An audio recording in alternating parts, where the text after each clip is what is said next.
Bom dia, galera.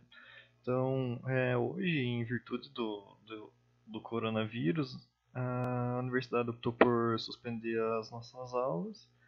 Então, para não deixar vocês sem conteúdo, para parar o progresso de vocês, a gente optou por fazer algumas aulas diferentes. Alguns professores estão gravando, alguns professores optaram por fazer umas lives menores e tudo mais.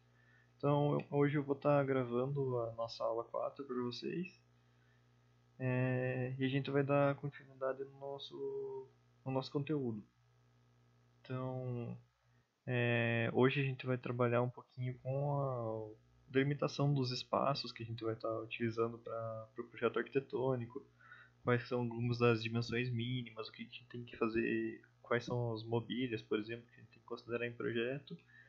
E mais para o fim da aula, eu vou estar trabalhando com vocês direto no Revit, mostrando alguns detalhes, algumas configurações que vocês podem fazer, que eu acho que vai acabar ajudando vocês quando vocês estiverem já com o projeto em si. Então, vamos começando. Então, como que vai funcionar? Para que a gente vai fazer uma delimitação como que vai funcionar a delimitação das dimensões do nosso projeto? Então, quando a gente vai dimensionar, a gente vai estar fazendo a elaboração de um projeto e tudo mais, a gente tem que considerar principalmente a funcionalidade daquele cômodo que a gente vai estar trabalhando, utilizando, e também como que vai ser a organização estrutural, como que esse recinto, esse cômodo, ele vai estar disponível para a utilização pelos usuários finais, né, que são basicamente os clientes que a gente vai estar trabalhando. Então, a gente sempre pensa pelo lado de um quarto pequeno, de um cômodo pequeno. E realmente, se a gente estiver trabalhando com um quarto muito pequeno, por exemplo, como nesse caso aqui, vai tornar inviável, por exemplo, o posicionamento de um guarda-roupa, de um armário. Então isso acaba sendo bastante inconveniente, porque, como a gente vai ver um pouco mais para frente, esses são itens que são, não digamos que obrigatórios, mas do ponto de vista de projeto, a NBR 15575 ela vai recomendar que a gente utilize esse tipo de mobília e mais alguns ainda durante a fase de elaboração do projeto. Então, por mais que o cliente venha a optar por não comprar um armário, talvez ele não queira um armário, mas durante a fase de projeto a gente vai ter que considerar que esse armário vai existir e vai ter que ter espaço suficiente para a gente posicionar ele ali. Então, quando a gente faz um quarto muito pequeno, por exemplo, vai acontecer a situação de onde a gente tem que posicionar a cama muito próximo da parede, geralmente encostada na parede. E isso, se vocês pensarem, por exemplo, para uma cama de solteiro, a gente não vai ter tanto problema assim, porque é só uma pessoa e ela consegue entrar tranquilamente ainda em cima da cama. Óbvio que não é a situação ideal, porque a gente tem todas as questões de limpeza e tudo mais que vão estar dificultando, que vão estar sendo dificultadas, na verdade. Também a gente vai ter considerações como o mofo, por exemplo, caso não seja, caso a pessoa não arrede a cama frequentemente para limpar, tudo mais. É, vai ter posicionamento de umidade ali, crescimento de insetos e tudo mais. Então tudo isso tem que ser levado em conta. A situação ainda é um pouquinho pior quando é uma cama de casal. Por que vai acontecer isso? Porque numa cama de casal a gente só vai ter um dos lados disponíveis e a outra pessoa vai ter que estar pulando por cima da cama e tudo mais. Então acaba gerando uma situação um pouco inconveniente. Por isso que a gente tem que sempre fazer um dimensionamento adequado do que a gente está fazendo. Aqui eu estou usando o exemplo de um quarto, porque acho que é o mais fácil para a gente visualizar, que vai ter menos objetos, talvez, dentro dele. Mas isso serve para todos os cômodos, para a sala, para a cozinha, para o banheiro. Então, tudo isso a gente vai ter que estar pensando na hora da elaboração do projeto. Só que, além de estar considerando, por exemplo, um cômodo muito pequeno, a gente pode estar trabalhando também com cômodos muito grandes. Que, quando a gente está trabalhando com um cômodo muito grande, por exemplo, embora ele não vá dificultar a própria circulação das pessoas dentro do cômodo, ele vai gerar alguns outros inconvenientes que podem acabar sendo atrapalhando bastante a utilização da própria residência ou como vai estar funcionando a residência. E por que vai acontecer isso? Porque, por exemplo, se eu tenho um quarto ou uma sala, digamos, superdimensionada, que tem dimensões excessivas, onde não é necessário, no caso,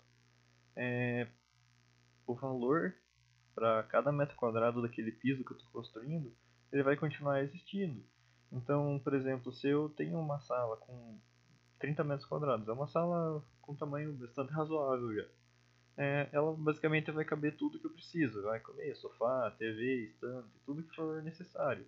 Mas eu também, se eu tiver espaço, eu posso fazer uma sala de 50 metros quadrados. Ela vai continuar cabendo as mesmas coisas, eu vou continuar utilizando as mesmas coisas que eu tinha na sala de 30 metros quadrados.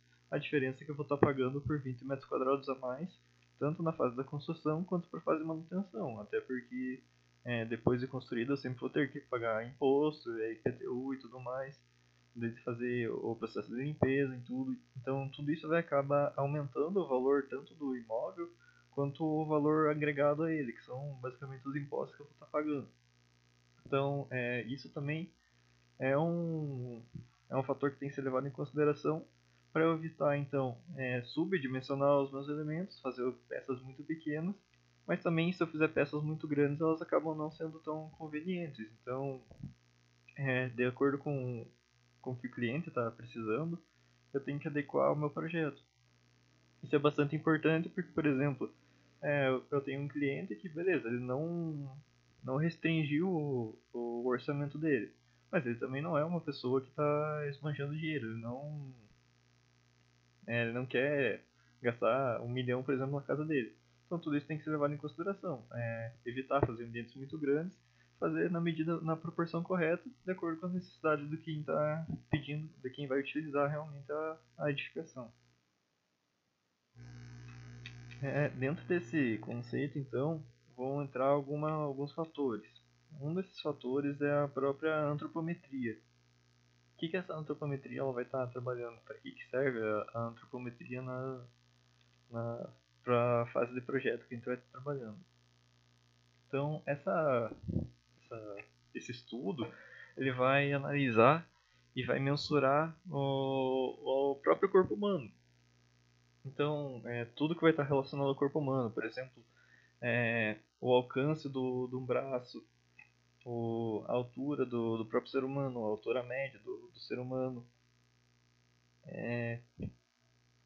quais movimentos que eu consigo realizar com o braço, por exemplo, o movimento de dobra do cotovelo, de giro da perna, tudo mais. Então tudo isso tem que estar é a antropometria que vai estar sendo considerada, é isso que ela vai estar trabalhando pra gente, como que o corpo humano vai estar trabalhando.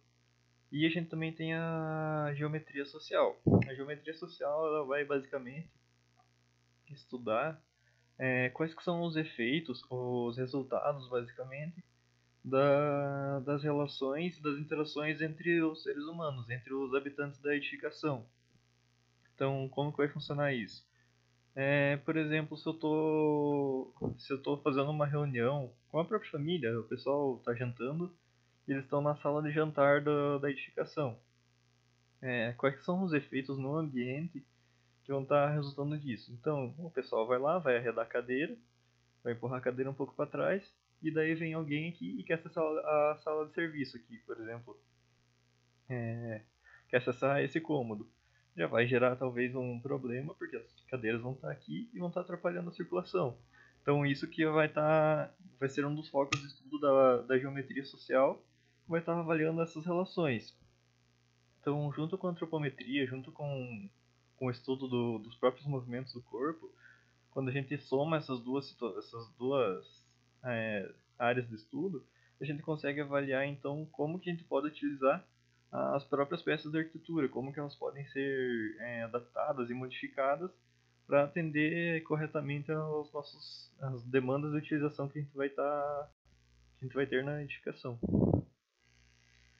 Então, dentro disso, proveniente na verdade desses estudos de antropometria e da geometria social, a gente vai obter alguns conceitos, como por exemplo, nos conceitos da altura de trabalho. A altura de trabalho, ela vai dizer basicamente que para diferentes atividades que a gente vai estar exercendo ao longo do dia, é, as atividades de trabalho e tudo mais, atividades básicas, por exemplo, para cozinhar. Então, essas diferentes atividades a gente vai estar, para realizar elas, a gente vai ter diferentes alturas ótimas, digamos assim. Então, por exemplo, que quando a gente considera tarefas delicadas, o que vai ser uma tarefa delicada?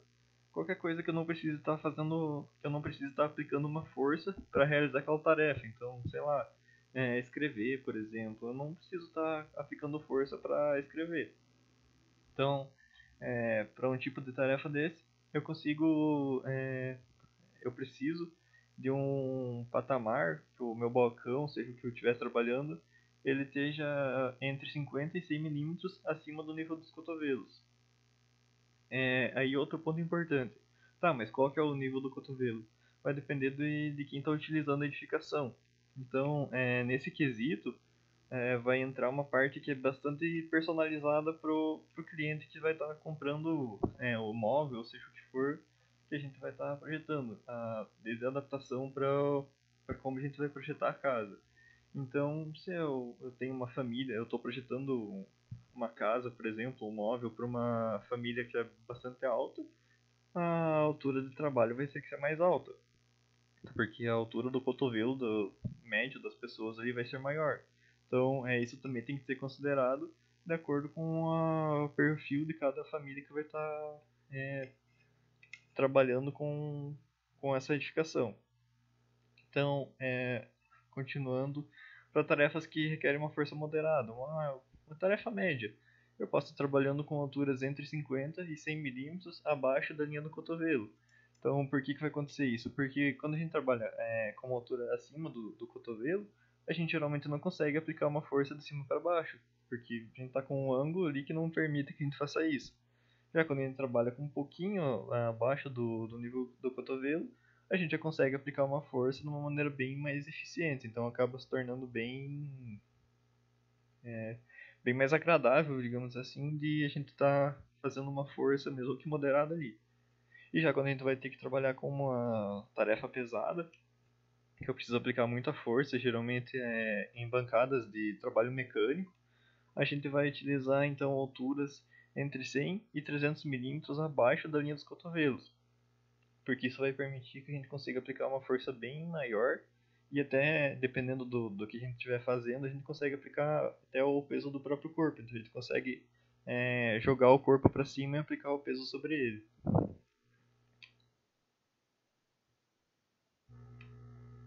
Então, já entrando um pouco na parte de delimitação das próprias dimensões dos cômodos que a gente vai estar utilizando, a gente vai ter algumas considerações.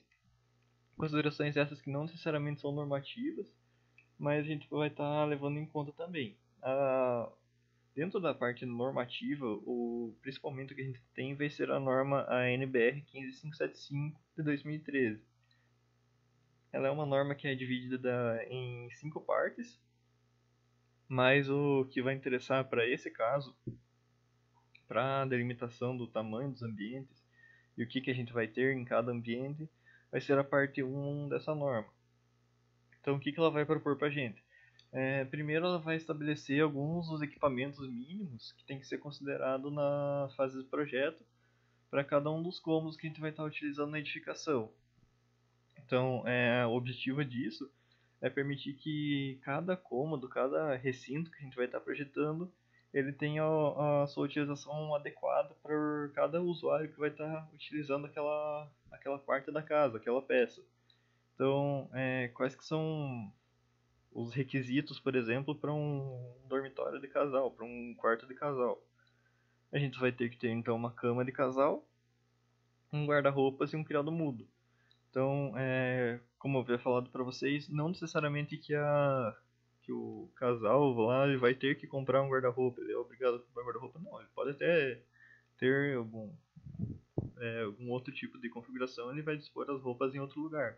Mas para a fase de projeto, enquanto a gente está projetando uma edificação, Esses são os elementos mínimos que a gente vai estar tendo que considerar para realizar o projeto desse cômodo, pelo menos.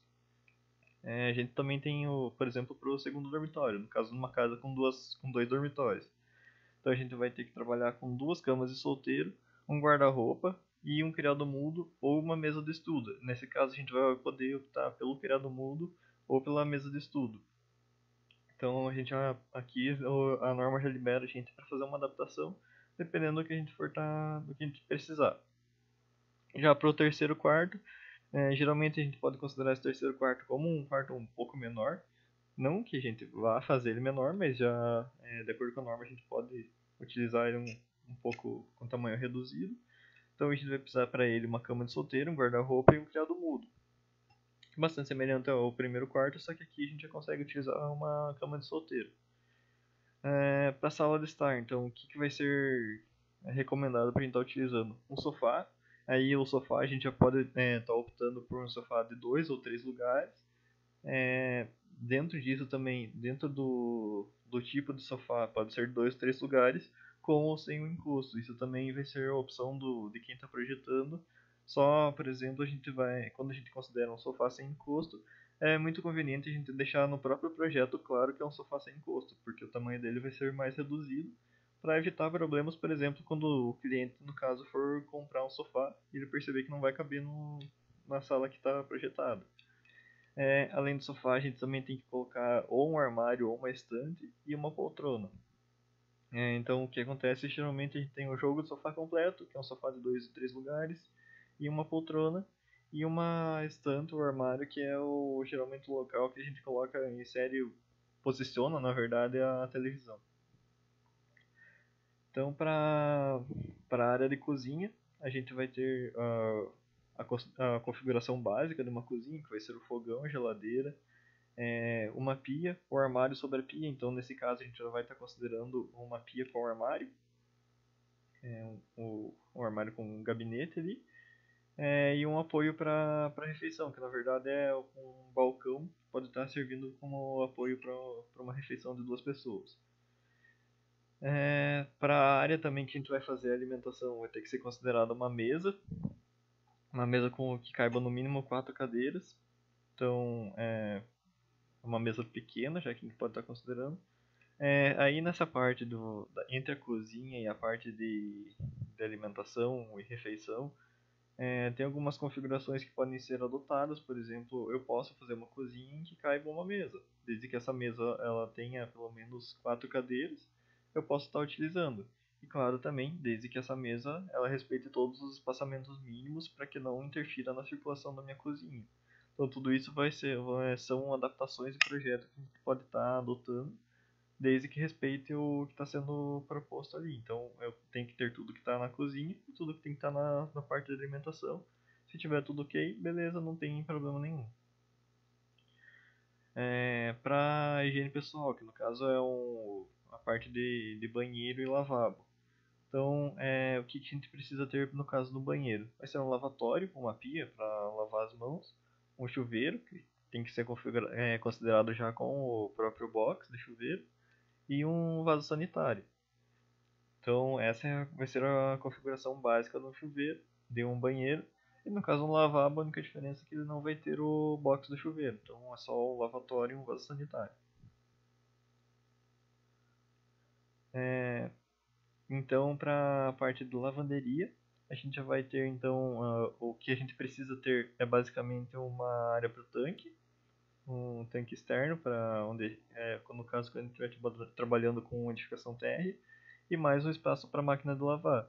Geralmente, quando a gente está trabalhando com um espaço para máquina de lavar, a gente opta por fazer a parte de lavanderia fechada já junto com a casa, exatamente para evitar furtos e tudo mais, porque a máquina de lavar acaba sendo uma peça um pouco mais cara do que o tanque, por exemplo.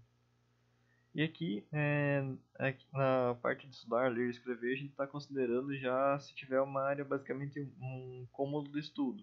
Então, caso a nossa casa tenha um recinto, um cômodo só para isso, vai ter que ser considerado então uma escrivaninha e uma cadeira. Então, já entrando na parte de setorização, de configuração dos nossos cômodos, então a gente vai ter algumas configurações, algumas dimensões mínimas para as mobílias que vão estar sendo utilizadas dentro desse projeto. Então, a própria norma 1575, ela não vai estabelecer dimensões mínimas para os nossos cômodos. Mas a gente tem outras normas, por exemplo, o próprio código de obras da cidade. No caso, para montar a sala, eu peguei o de Ponta Grossa, que é basicamente o que a maioria das pessoas da sala vai estar utilizando. Então, a partir disso, eu vou estar instruindo vocês.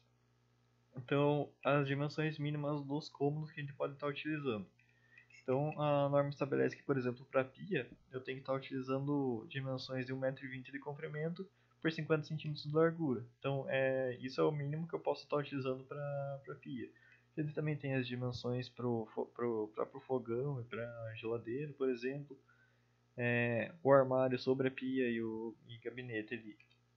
Então, eu posso estar utilizando a própria configuração da pia, que é o mínimo que eu vou estar utilizando ali.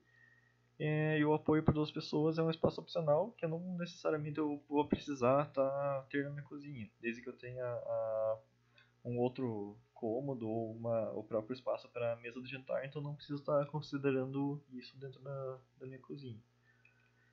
Outra configuração também que a própria norma ela vai estabelecer são esses 85 centímetros que tem que estar livre na frente da pia, do fogão e da geladeira.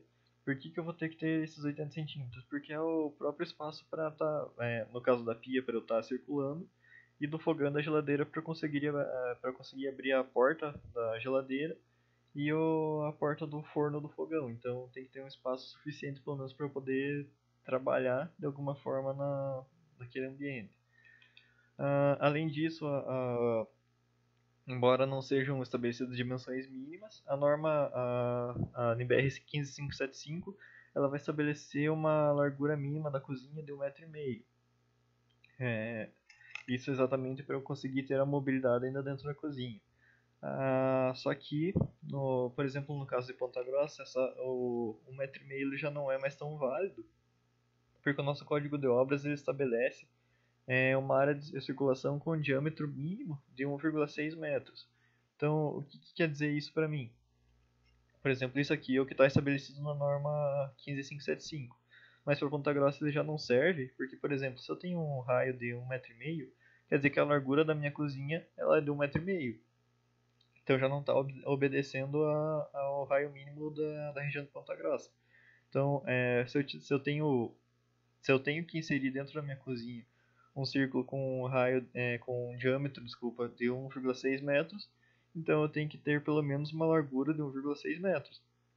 Então essa vai acabar sendo a largura mínima estabelecida pelo Código de Obras de Ponta Grossa para a minha cozinha. Então, além disso, tem que obedecer ainda todas as configurações do 0,85 centímetros na frente da geladeira, da pia da cozinha e do fogão. Claro que aqui está uma disposição horizontal, então está uma coisa do ladinho da outra, mas eu posso sempre estar trabalhando. Posso pôr a geladeira nesse canto aqui, a pia do outro lado aqui, e o fogão, e eu posso fazer uma cozinha mais quadrada, por exemplo, desde que ela obedeça ainda, desde que eu tenha uma largura mínima de 1,6 metros, eu obedeço as outras configurações também. Ainda no próprio código de obras de Ponta Grossa, eu vou ter algumas outras configurações. Por exemplo, aqui é estabelecido que a área mínima da minha cozinha ela vai ser de 6 metros quadrados. Esses 6 metros quadrados ele é considerado basicamente quando eu tenho uma residência convencional. O que é uma residência convencional? Basicamente, eu tenho uma família e ela foi lá e me contratou para fazer o projeto. Nesse caso, como vai ser uma casa isolada, eu tenho que adotar a área mínima da cozinha como 6 metros quadrados. Já, por exemplo, quando eu estou fazendo um conjunto habitacional e eu vou estar produzindo casas populares, geralmente do programa Minha Casa Minha Vida, ah, como são casas menores, geralmente o Código de Obras de Ponta Grossa ele vai permitir que eu utilize uma área mínima para cozinha de até 4,5 metros, desde que eu esteja obedecendo sempre as dimensões mínimas, por exemplo, para a área de circulação dentro do meu ambiente. Aqui eu já coloquei junto para vocês a parte de copa, que é a parte de refeição, na verdade, que é quando a gente tem um cômodo separado da cozinha só para a parte da alimentação. Então eu vou ter aqui para a copa uma área mínima de 5 metros quadrados e o diâmetro de circulação dentro da copa já é maior do que a cozinha, porque geralmente tem mesas maiores e tudo mais. Então eu vou ter que ter um círculo inscrito no meu ambiente de pelo menos com um diâmetro de pelo menos 2 metros. Além disso, eu acabei não colocando aqui, mas vai estar no código de obras que eu vou disponibilizar para vocês. É, o pé direito para esses ambientes, na verdade para todos os ambientes, menos o banheiro, que eu vou falar mais para frente para vocês, o pé direito mínimo para uma casa é de 2,5 metros. Então, como eu já tinha passado para vocês, ainda sem falar sobre isso no próprio arquivo de Revit, o pé direito de 2,5 metros já é o suficiente, tanto para uma residência convencional quanto para uma habitação popular do programa Minha Casa Minha Vida. Então, essa vai ser a altura mínima, exatamente para respeitar as condições adequadas de respiração e tudo mais que o ambiente tem que proporcionar para quem está utilizando ele. Então, entrando aqui na parte de sala de refeições, que vai entrar um pouquinho, também vai entrar um pouco na copa, por exemplo.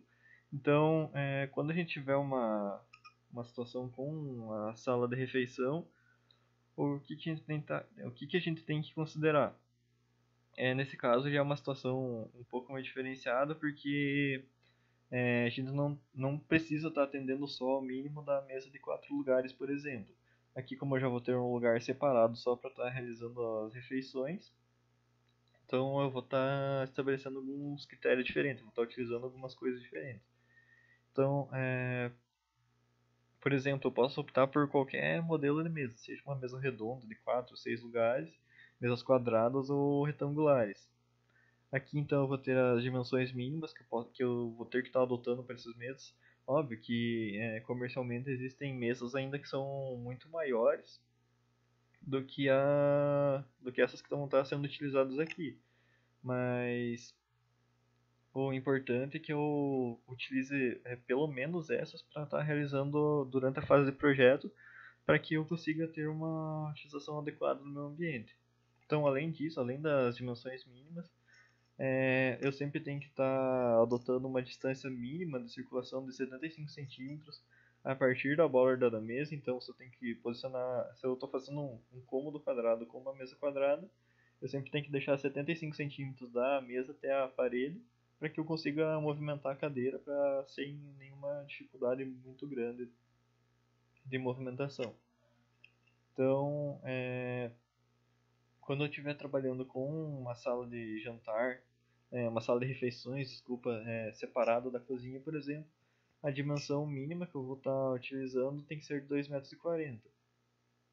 Então, nesse caso, a gente vai estar estabelecendo uma largura mínima para a casa, para o cômodo, para que ele consiga ter uma utilização adequada.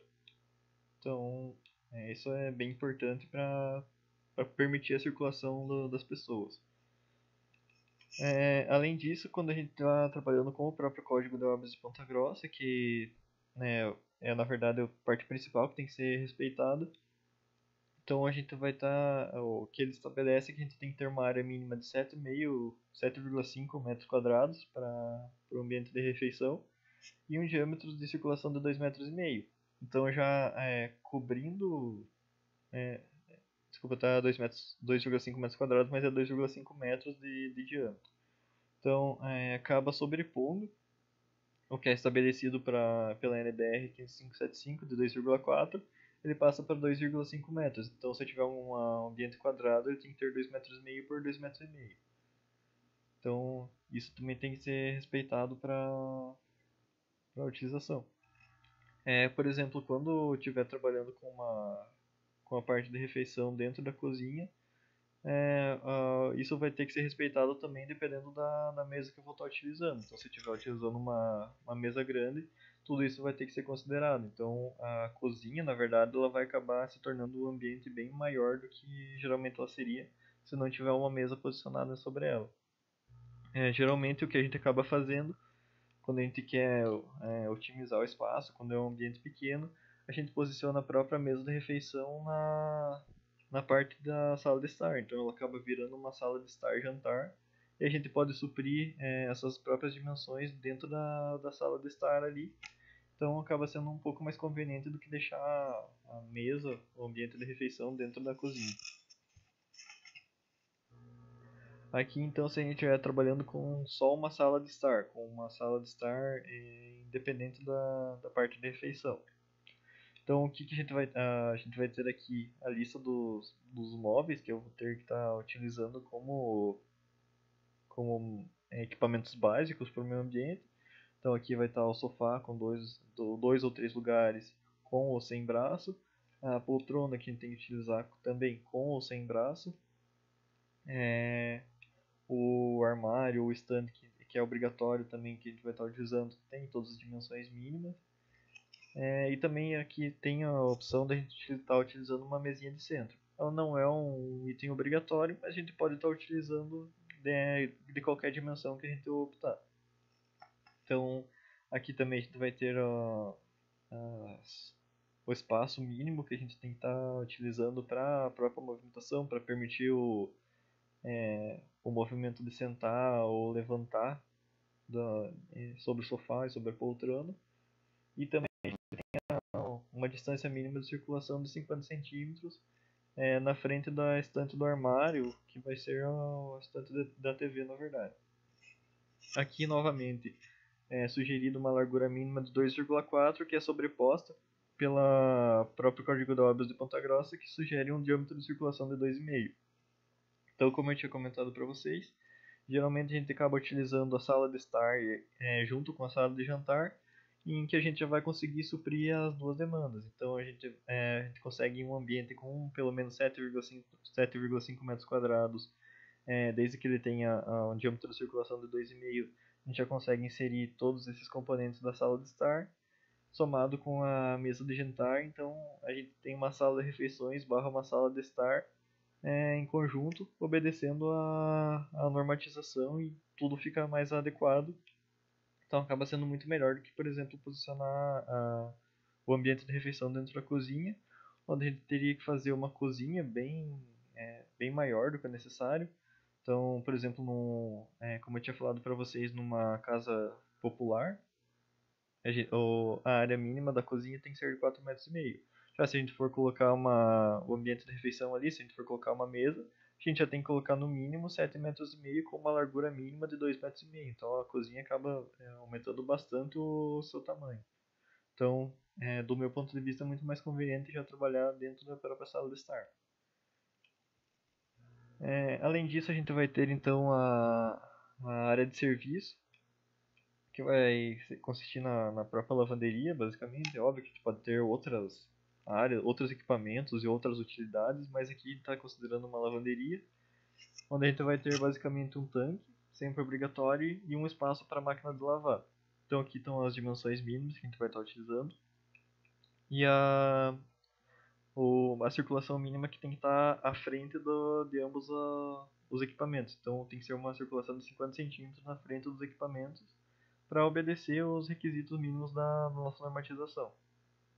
Então aqui estão as características do próprio tanque. Tem que ter pelo menos 20 litros, que é um tanque um pouquinho... Na verdade é um tanque pequeno, mas não aqueles extremamente pequenos. Então, um tanque médio, digamos assim. E além disso, o Código de Obras de Ponta Grossa, que ele acaba sendo sempre um pouquinho mais rigoroso do que a NBR 575, então por isso que é sempre bom a gente estar atento ao que ele sugere pra gente, ao que ele está pedindo, além de observar apenas a NBR. Então aqui ele vai estar estabelecendo uma área mínima de 4 metros quadrados com um raio de giro de 1,5 metros. Então a largura mínima que a gente vai ter que ter para esse ambiente é de 1,5 metro.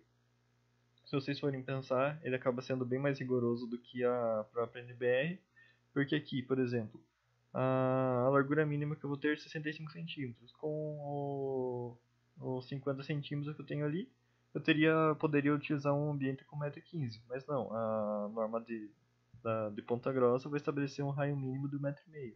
Então eu acabo aumentando o tamanho do meu cômodo. No caso dos dormitórios, aqui eu vou ter algumas situações diferentes, É exatamente porque eu posso ter uma quantidade variada de dormitórios dentro da minha edificação. Então, quando eu estiver trabalhando com um dormitório, ou no caso do dormitório, se eu tiver mais de um dormitório, daí se eu tiver mais um quarto, vai ser o quarto principal. Então aqui são as configurações mínimas que eu tenho que estar utilizando. Aqui vai ser uma cama básica, não é uma cama queen size ou king size, é uma cama tamanho bem pequeno. E sempre vou ter que deixar uma distância mínima de 50 centímetros, né, dos próprios mobiliários e da parede. Essa distância de 50 centímetros é exatamente para que a pessoa consiga se movimentar ao lado da cama e consiga deitar de uma maneira mais adequada. Já para os outros dormitórios, para o segundo e para o terceiro dormitório, muda um pouquinho quais são as peças que vão ser utilizadas, mas a distância de circulação mínima de 50 centímetros ela é mantida entre o mobiliário e a parede. A única diferença é que entre as camas, no caso do segundo dormitório, que eu tenho que considerar duas camas de solteiro, eu tenho que ter 60 centímetros entre as duas. Os 60 centímetros no mínimo entre as duas. Então essa é a segunda consideração que a gente tem que estar estudando para fazer o projeto.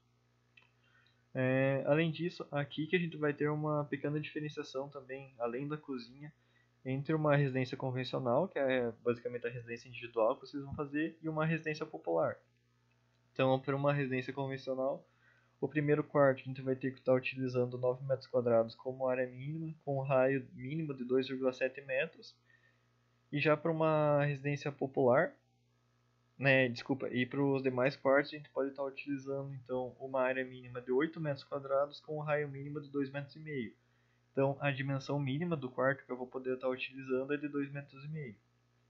Já quando eu estiver trabalhando com residências mais populares, eu já, para o quarto principal, posso estar utilizando uma área mínima de 8 metros quadrados e raio de 2,5 metros.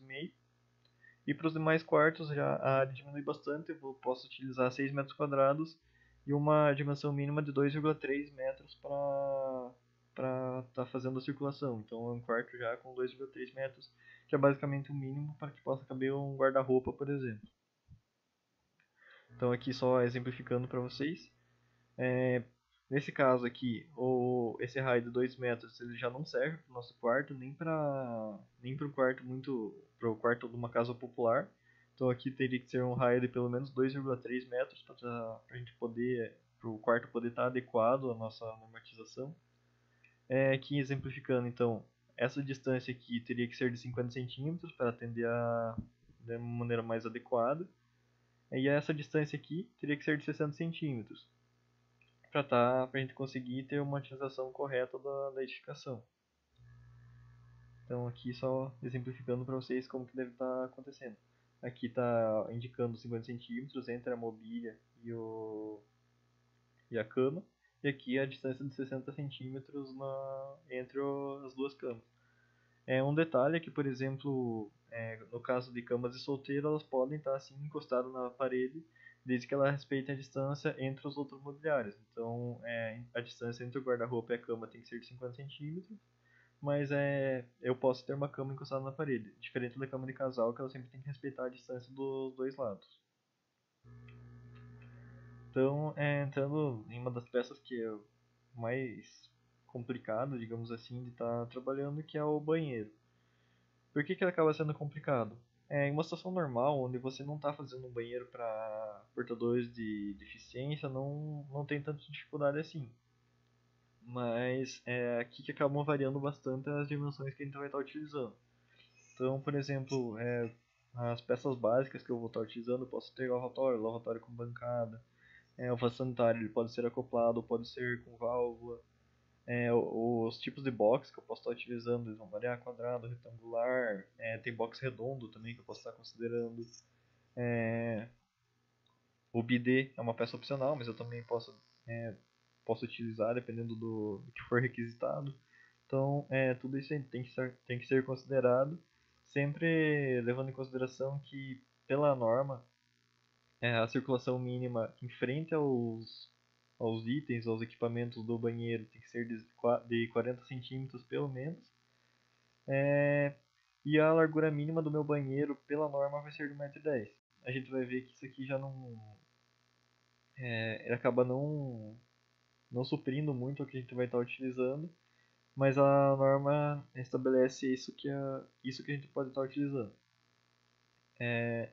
A diferença que a gente vai ter para o banheiro, por exemplo, é que para um banheiro convencional, a área mínima que a gente pode estar utilizando para um lavabo onde não vai ter a parte do chuveiro é de 1,5 metros quadrados com um raio de giro de 1 metro quadrado. Então, basicamente, o mínimo que eu posso ter é 1 metro de largura no meu banheiro, que a gente não consegue utilizar, na verdade, porque não vai suprir as dimensões mínimas da normatização que a gente vai estar utilizando, mas é permitido, já que a gente não vai ter nenhum box de chuveiro nem nada.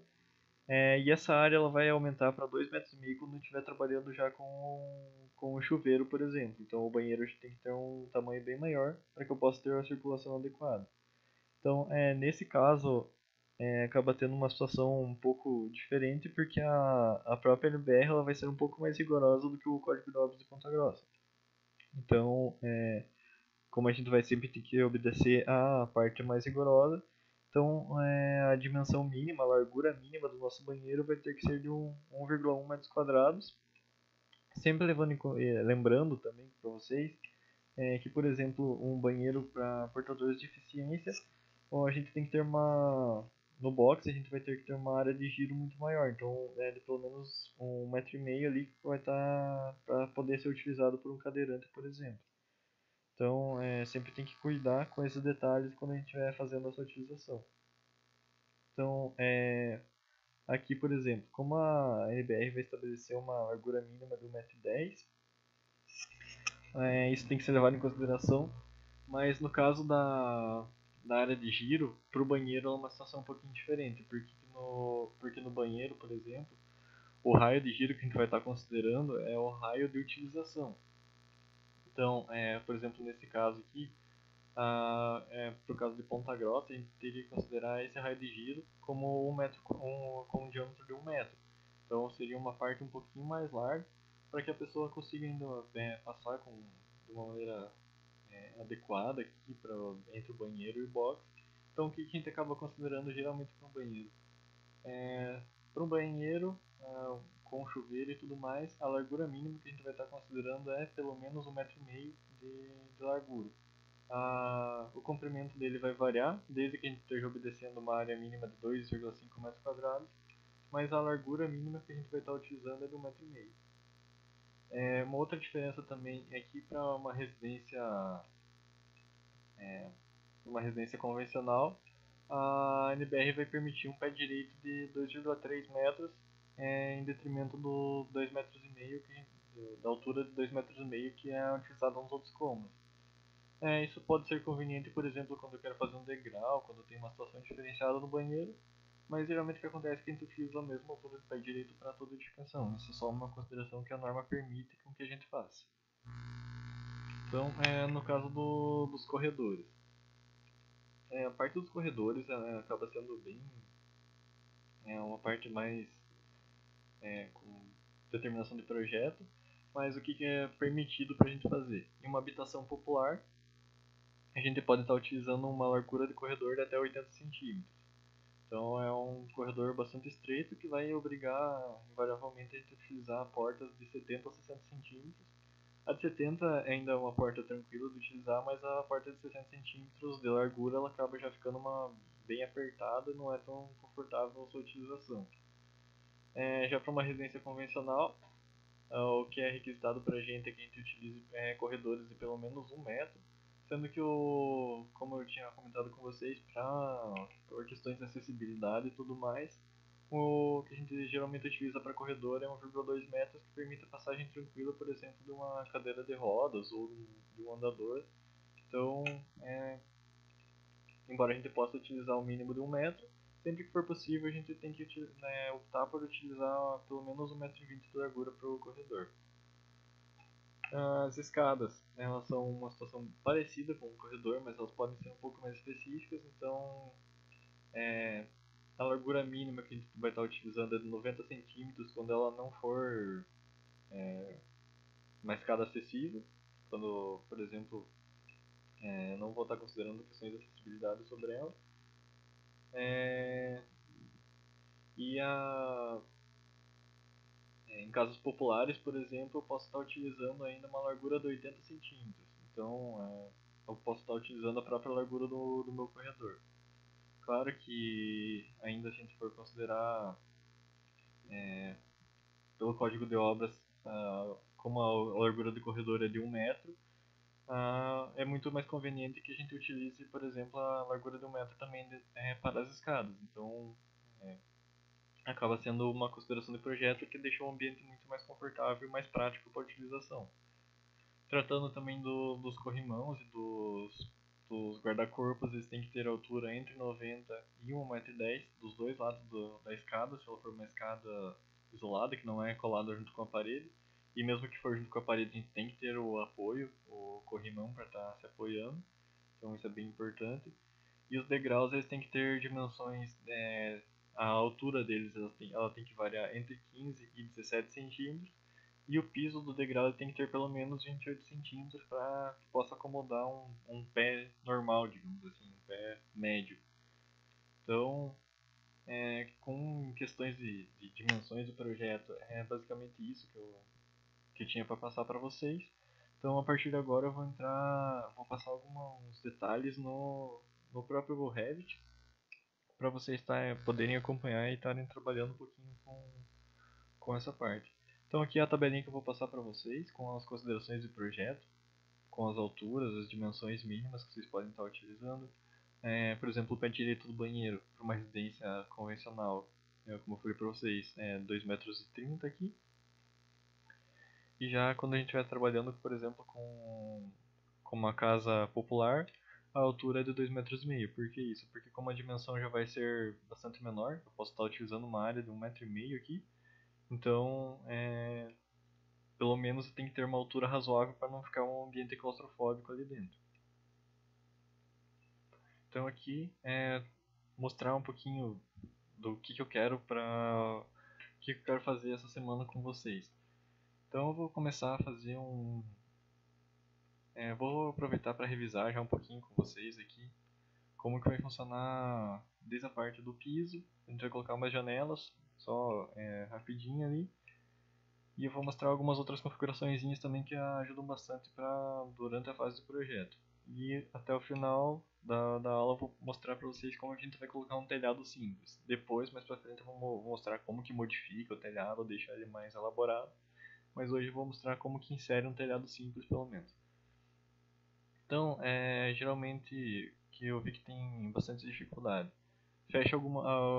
Acontece de fechar alguma dessas duas abas. Então, elas sumiram. O que eu posso fazer agora? Então eu vou vir aqui na parte de vista, vou aqui na interface do usuário e vou selecionar os meus itens que sumiram. Então o que vai ser? Vai ser o navegador de projeto e a parte de propriedades. Então eu seleciono essas duas abas aqui, navegador de projeto e propriedades, e voltam as minhas abas aqui na lateral que eu posso trabalhar normalmente depois. Deixa eu ver o que mais. Então beleza. Então agora vamos inserir o piso. Como que a gente vai inserir o piso? Vou na aba de arquitetura, selecionar o piso e vou então delimitar qual que vai ser a área. Eu vou fazer uma parte um pouco mais simples aqui. Então eu fiz o primeiro piso, beleza. Eu vou inserir agora o segundo piso. Posso estar trabalhando tanto com linha quanto com os meus retângulos. Mas por enquanto eu vou estar trabalhando com retângulo que é mais rápido. Então eu venho aqui, eu digito as dimensões que eu quero aqui, tudo bem. Então eu venho e finalizo. Quando ele ficar azulzinho, eu clico para fora, está feito o meu piso. Então só vou fazer mais uns aqui para ficar um formato diferenciado. Então venho aqui, finalizo, beleza. Venho aqui, vou fazer mais um piso para ficar um formato mais estranho. Beleza, venho aqui e finalizo o meu piso. Ok, então são só cômodos bem estranhos aqui, só para mostrar para vocês. Outra coisa também, sempre que eu estiver trabalhando com piso, parede, porta ou janela, eu tenho que estar trabalhando com as plantas de piso. Então aqui se tiver, por exemplo, mais ou menos com essa configuração para vocês. vocês vão aqui, vão ampliar o item de plantas de piso e vão selecionar a configuração do térreo ou nível 0, seja o que for que vocês colocaram aqui para a configuração inicial. Se vocês utilizarem o arquivo que eu passei para vocês, vai estar configurado como térreo. Então vocês vêm, dão 2 cliques no térreo e vão estar trabalhando com esse nível que é o adequado para vocês estarem mexendo. Então eu venho aqui, eu vou inserir minha parede. Eu posso estar trabalhando com qualquer dimensão da parede. Eu vou selecionar agora uma parede de alvenaria de 140 milímetros, uma parede um pouquinho mais estreita, mas independente vocês podem selecionar o que vocês quiserem. Então eu venho aqui, depois que eu cliquei no item de parede, vou selecionar a face de acabamento externa nesse item aqui, de linha de localização. A altura aqui não preciso mexer, eu só vou selecionar aqui o item cobertura ou nível 2, o que vocês quiserem. Quando vocês quiserem fazer uma altura, uma parede menor que não vai até o forro da casa, vocês vêm aqui não conectada e digitam a altura da parede que vocês quiserem. Então se vocês quiserem fazer, sei lá, uma meia parede, vocês vêm aqui e digitam 120 centímetros, que vai ter uma parede de 1,20 m.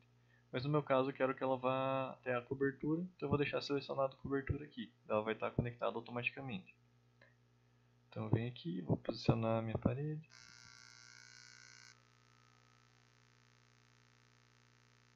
É só ir clicando nos pontos externos e ele já vai fazendo a minha parede tranquilamente. Então beleza, agora eu finalizei essa parte da parede. Eu pressiono ESC 2 vezes e ele vai voltar para a minha tela inicial. Então só para visualizar aqui, outra casa aqui. Então aqui eu já estou com a minha parede de alvenaria. Então vocês conseguem ver já até os bloquinhos que o programa posicionou para mim. Então beleza, agora eu quero voltar para a minha tela inicial. Vou vir aqui, clico 2 vezes na planta de piso TR. Então eu vou só terminar aqui de pôr as paredes. Agora eu quero pôr então a parede por dentro aqui. Então eu vou vir aqui e vou selecionar aqui. Aqui depende da configuração do projeto que você vai estar utilizando. Então, de acordo com o que você quer fazer, você vai selecionar. Se eu quero que a parede fique exatamente na metade do piso, que eu acho bem conveniente. Eu não estou fazendo agora, mas eu acho bem legal quando a parede fica até a metade do piso, porque acaba dividindo de uma maneira mais homogênea. Então, como que eu vou fazer a parede bem na metade do piso? Em vez de selecionar a face de acabamento externo, eu vou selecionar a linha central da parede e vou clicar bem no meio aqui. Então vai ser uma parede que vai estar dividindo entre os dois pisos bem homogêneo. Então aqui já estou com as minhas divisórias, beleza. Agora eu vou posicionar as minhas portas. Então aqui eu não estou com aquela porta que eu já deixei configurada para vocês, mas vocês podem só selecionar aqui. Mais para frente eu vou ensinar para vocês como que modifica essas dimensões, mas por enquanto eu estou trabalhando só com essa porta normal. Então o que eu vou fazer? Essa porta aqui é uma porta de 70 centímetros. Então eu vou posicionar só uma porta aqui na frente, com 10 centímetros da parede. Vou posicionar outra porta aqui. Eu nem sei quais são esses cômodos aqui, eu só posicionei aleatoriamente para ficar como exemplo. Então beleza. Posicionei todas as portas, aperto o ESC 2 vezes e beleza. Então com as minhas portas posicionadas. Vou colocar também uma janela. Vou pegar uma janela um pouco maior aqui para vocês. Então eu vou posicionar. Quero posicioná-la bem no meio aqui, entre a porta e o final da parede. Então o Revit ele já ajuda você a posicionar de maneira mais correta. Ele auxilia você a posicionar no meio, ó. Eu nem fiz esforço, ele já deixou bem no meio para mim. É só você ir mexendo ela na parede aqui. Então estou posicionando. Beleza, posicionei posições aleatórias, aperto o ESC 2 vezes, voltei para minha tela inicial. Então aqui eu já estou com as minhas janelas posicionadas, beleza. Vou voltar para minha planta do térreo. Outro detalhe das janelas que vocês têm também é a altura do peitoril. Então quando você seleciona a janela aqui, já o modelo que você quer, você pode modificar a altura do peitoril, que é a altura do chão até a base da janela que vocês vão estar utilizando. Então aqui, no caso eu deixei 80 centímetros, vocês podem variar de acordo com o que vocês quiserem. Então vou apertar ESC para voltar para a tela inicial. Beleza. Então aqui eu já tenho a minha casa, eu parte de piso e as paredes, as portas e as janelas. Então o que eu vou fazer agora? Agora vai ser uma situação um pouco diferente. Então eu vou para a minha planta de cobertura. Ignore essa parte que já está pronta. Então aqui na planta de cobertura eu vou inserir o meu telhado. Então como que vai acontecer isso? Eu vou aqui, vou no item telhado, vou selecionar o telhado que eu quero. No meu caso aqui eu vou estar trabalhando então com o telhado genérico de 125 milímetros. E eu vou então começar a traçar quais são os limites dele. O telhado a gente não pode estar trabalhando exatamente na linha da nossa parede, porque a gente tem sempre que lembrar que a gente vai ter ainda o beiral da nossa casa. Então aqui eu vou estar fazendo um beiral de 80 centímetros, que é um beiral convencional. Então o que eu vou fazer? Eu posso estar trabalhando assim, eu só posicionei o mouse em cima da minha parede e vou erguendo ele aos pouquinhos, sem clicar nem nada, até que eu tenha os 80 centímetros. Ó, tá aparecendo ali 80 centímetros. Depois a gente vai modificar, eu vou ensinar vocês como modifica, mas beleza. Então aqui eu vou basicamente colocar a minha parede. Então eu posso ir fazendo assim, vou fazendo então todo o contorno, depois eu modifico só as dimensões dele. Então ó, eu não preciso estar me preocupando ainda com a distância dele, só vou posicionando, fazendo um contorno aproximado de como eu quero. Existem várias formas de fazer o telhado, isso depois vocês vão acostumando e vão aprendendo de acordo com o que vocês querem, o que vocês acham melhor de fazer na verdade. Eu estou ensinando uma maneira, ela funciona, então eu acho que é bastante conveniente, principalmente para quem nunca utilizou ainda o programa. Então beleza, ó, vocês viram que eu estou com contorno, mas eu tenho ainda medidas diferentes. Aqui não está com 80 centímetros, os outros aqui também não está com 80 centímetros. Então o que eu vou fazer agora? Nas partes que não estão com 80 centímetros, por exemplo. Então eu venho e clico aqui. Ó, eu tenho uma cota que está me mostrando que está com 1,40m, está com 140 centímetros. Então eu venho, clico nela e digito 80. Ele vai automaticamente mudar para mim para uma distância de 80 centímetros do beiral. Eu vou fazer isso para todos os itens. Ó, a distância da parede até a cota eu vou mudar para 80 centímetros. Vou fazer isso para todas as linhas. 80. Aqui também eu vou mexer para 80. 80. Aqui, 80. Está com 70, vamos lá para 80. Então beleza. Agora todas as minhas linhas elas estão com 80 centímetros da parede. Então assim que eu finalizei o contorno final da, do telhado, eu venho aqui para finalizar com o item verde. Então o que aconteceu? Se eu vim aqui no modelo 3D, vocês podem ver que ele já fez um telhado. Óbvio que como o programa fez o telhado automaticamente, ele vai ter alguma configuração que pode ser bem diferente. Não vai, se a gente for construir isso aqui, provavelmente o marceneiro vai bater na gente. Mas tudo isso a gente pode ir adequando depois. Eu vou ensinar para vocês como que vocês modificam a altura do telhado. É um processo um pouquinho mais chato, mas isso não é do programa. Quem já trabalhou com telhado sabe que a definição da inclinação, da altura do telhado é uma etapa bem chatinha de se trabalhar. Então, o que eu queria mostrar para hoje para vocês é como vocês vão fazer um telhado. É um modelo básico de telhado que vocês vão poder estar fazendo e depois vocês vão modificando. Então aqui vocês forem puxando essas linhazinhas, vocês vão ver que já vai modificar o telhado.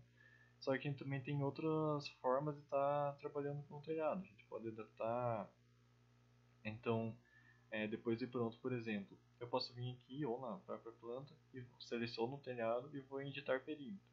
Então vai aparecer essas linhas para mim. Quando eu seleciono essa linha, por exemplo, então aqui vai aparecer a inclinação, da mesma forma que ela vai aparecer aqui. Então eu tenho nessa água do telhado eu tenho uma inclinação de 10,8 graus. Eu posso vir aqui modificar para 20, por exemplo. Eu dou um aplicar, então clico na setinha verde. Estou aqui com uma inclinação de 20 graus. Se eu já tiver tudo calculado, se eu já fiz o cálculo manual do meu telhado, já sei como que ele vai estar definido, é só vir aqui no programa, inserir as inclinações corretas e beleza. Ou se eu não tenho nada ainda, eu vou trabalhando com o que eu tenho aqui, até que eu consiga, que eu ache uma configuração que eu acho bacana, que vai ser fácil ou adequada para construir pelo menos, e então eu só faço o projeto a partir disso. Aí vai variar de acordo com como a gente vai estar trabalhando. Mas isso eu repito para vocês, eu vou trabalhar mais para frente quando a gente trabalhar especificamente com o telhado, com as dimensões de telhado e tudo mais. Então, a princípio eu só queria mostrar para vocês como que a gente vai fazer isso. Um outro item também que a gente vai estar trabalhando agora é a parte de forro. Então, o forro, a gente, diferente da planta de piso que a gente estava trabalhando, a gente vai vir aqui no item plantas de forro e vai vir no item térreo. Agora, o que a gente vai fazer? Essa é a edificação que eu estou trabalhando aqui.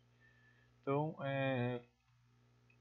como uma configuração de projeto, para ficar de uma maneira mais adequada, eu geralmente, como eu não trabalho no Revit com cálculo estrutural, eu trabalho fazendo da parte do forro como se ele fosse já no item forro aqui, como se ele fosse a própria laje do segundo pavimento, ou o próprio forro se não for laje no caso. Então, aqui no item planta de forro, o item térreo, eu vou selecionar a parte de forro aqui. Evitem, cuidem bastante quando vocês estiverem trabalhando para não trabalhar, por exemplo, com o forro na planta de piso ou com piso na planta de forro, porque dá bastante diferença depois de trabalho aqui. Então, eu vim aqui, deixa eu mostrar para vocês de novo. Estou aqui na planta de forro térreo, você o item forro. Eu posso estar utilizando o forro automático, mas eu não recomendo, geralmente não fica muito bom. Eu vou aqui em efetuar o croquis do forro. Então, a partir disso, eu vou delimitar quais que são as linhas que eu vou estar utilizando. Eu, como eu falei, como eu não utilizo a parte estrutural do Revit, eu gosto de trabalhar, fazer o forro até o limite do beiral, porque ele dá um acabamento, um visual um pouquinho melhor. Então, como vai funcionar isso? Eu vou posicionar a altura de deslocamento do forro aqui em 250 centímetros, que é a altura do meu pé direito. Então, a partir disso, eu vou traçar os limites do meu forro. Eu vou traçar o limite do forro até o limite do beiral, então 80 centímetros além das minhas paredes. De novo, vou fazer o mesmo procedimento, só vou fazer um contorno básico aqui, independente da medida que eu estou utilizando. Então aqui é outra coisa também, quando por exemplo você não consegue fazer a medida encaixar certinho aqui, você vem e só cancela, aperta ESC duas vezes, fica sem nada, sem nenhuma seleção no mouse. Vem aqui, seleciona a minha linha e eu posso puxar ela. Então ela vai estar estendida já até a dimensão correta ali. Então agora o que eu faço? De novo, eu vou pegar e vou modificar as minhas cotas até 80 centímetros.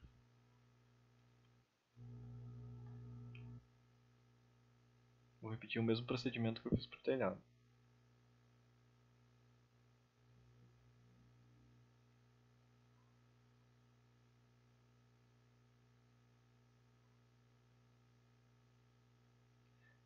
Eu vou aproveitar já que eu fiz besteira aqui. Vou mostrar para vocês como funciona a cota aqui. Então, por exemplo, se a minha cota ela não tiver já diretamente na parede, ela está aqui, por exemplo, ela está na parede interna. Então é só eu vir aqui, eu vou clicar nessa bolinha na parte interna aqui e vou arrastar até onde eu quero que ela fique. Vocês podem ver que a linha vai ficar azul, então é só vocês pegarem e soltarem aqui. Então a minha cota já está relacionada com a parte externa da parede. Então a partir disso aqui, eu só venho e modifico, coloco por 80 centímetros para o meu beiral. Vocês sempre podem estar modificando onde que vocês querem que essa cota esteja ligada. Às vezes ela aparece no local inadequado, uma distância que não é interessante para vocês, então vocês só puxam ela e modificam onde que ela está aparecendo. Então beleza, aqui eu já delimitei o meu forro. Beleza, ele não está aparecendo aqui, mas ele já foi posicionado, então eu volto aqui. Eu consigo ver ele, por exemplo, aqui, que ele está aparecendo já ele está cumprindo o papel dele já no posicionamento final aqui. Então vocês vão ver que tem já vai ter um acabamento um pouquinho melhor aqui para o nosso forro. Então dessa maneira a gente vai ter já, deixa eu mostrar para vocês olhando por baixo a nossa casa. Então já não está uma parte vazia aqui. A gente já vai estar trabalhando com a nossa casa. Aqui a altura do forro está um pouquinho maior, então por isso que ele está saindo um pouquinho para cima do nosso telhado, mas essa configuração depois eu próprio vou ensinar para vocês melhor, mas o que a gente vai trabalhar. Eu vou basicamente diminuir a espessura do meu forro, então eu vou colocar aqui uma altura só representativa, só para dizer que eu tenho forro, para não ficar atrapalhando a gente. Então já ficou bem melhor, só está aparecendo o meu forro, mas ele não está atrapalhando mais, não está um espaço vazio aqui. Só para mostrar para vocês como que estaria se eu tivesse sem o forro, eu vou vir aqui e vou ocultar o meu elemento. Então ó, estaria um elemento vazio aqui, então eu consigo ver toda a casa sem estrutura, então do ponto de vista de projeto não é interessante, vai ficar uma coisa meio estranha. Então, já aproveitando, já que eu ocultei um elemento para vocês, então como que vai funcionar? Como que funciona a parte da ocultação do elemento? Eu venho, clico com o botão direito onde eu quero ocultar. Isso pode ser tanto no projeto 3D quanto na planta, quando estiver trabalhando na planta, só seleciono o item da mesma maneira. Clico com o botão direito, aqui em ocultar vista, eu oculto o elemento. Se eu ocultar a categoria, vai ocultar muito mais coisa do que eu quero, por exemplo. Então geralmente a gente vem ocultar elementos, categoria. Então o que vai acontecer se eu venho ocultar o elemento e oculto o elemento? Então ele só sumiu, mas ele ainda está ali. Se eu pegar e ocultar uma categoria inteira, ele vai acabar ocultando todas as janelas, por exemplo. Então, ó, sumiu todas as janelas, não só o elemento que eu estou trabalhando. Às vezes pode ser interessante, mas ele vai trabalhar dessa forma, ele oculta tudo que tem naquela categoria. Se eu quiser fazer com que apareçam de volta, eu venho aqui nessa lâmpada, seleciono revelar elementos ocultos e vai aparecer dessa forma. O que está oculto ele vai estar com essas linhas em vermelho. Então eu só venho aqui, seleciono exibir na vista agora, nesse caso eu vou exibir a categoria inteira, então todas as janelas já voltaram. Aqui eu quero exibir o meu forro de volta, então venho aqui, exibir na vista o meu elemento, ele já voltou, e agora o meu telhado. Também venho aqui, exibir na vista o meu elemento. Selecionei tudo já que eu quero exibir de volta, vou selecionar de novo a lâmpada ali, e agora quando eu volto já está tudo aparecendo novamente. Então aí já essa parte de ocultar a vista para vocês. Então, a princípio é isso que eu tinha para passar para vocês hoje. Qualquer dúvida vocês podem estar me contactando no WhatsApp. Eu recomendo que vocês treinem, por exemplo, como vocês posicionam a parte de janela, porta, façam um telhado. Eu vou passar um trabalhinho para vocês. Junto com essa aula eu vou disponibilizar o arquivo ali para vocês já com o trabalhinho que é para vocês fazerem para quarta-feira que vem e para mim já por e-mail também. Eu vou corrigir agora o que vocês fizeram, o último trabalho. Mas então é isso. Qualquer coisa vocês podem tirar dúvida também. Eu recomendo, por exemplo, se vocês querem treinar no Revit, façam blocos igual eu fiz, independente de vocês estarem trabalhando com um modelo adequado de casa. Vou fazer a cozinha já tudo bem certinho, não precisa. Façam só uns blocos, treinem colocar parede, porta e telhado, que é assim que vocês vão aprendendo a mexer, vocês vão criando familiaridade com o programa e conseguem desenvolver um pouquinho melhor mais pra frente com um projeto de verdade, por exemplo.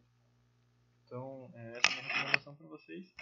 A gente vai conversando, eu vou passar o trabalho para vocês tanto pelo WhatsApp quanto pelo AVA, mas então a gente vai conversando a partir disso.